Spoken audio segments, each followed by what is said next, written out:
Hello everyone, I hope you are all doing very well. In this video, I will show you how you can reduce your image size in PC with the help of Paint. Now, let's start it to our video.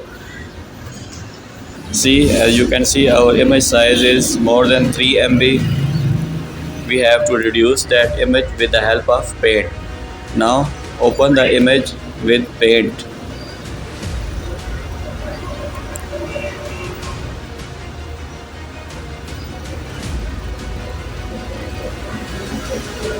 As you can see, our image has been opened. Now,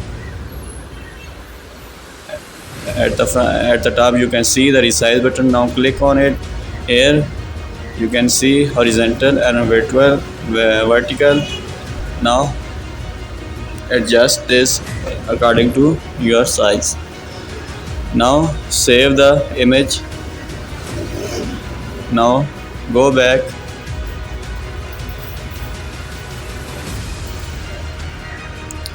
Now you can see our image size has been reduced.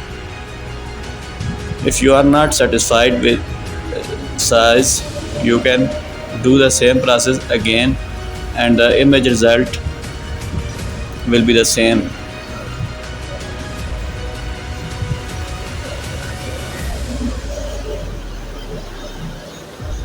As you can see, our image has been reduced more. I hope you guys like this video and this was very helpful to you. Thank you very much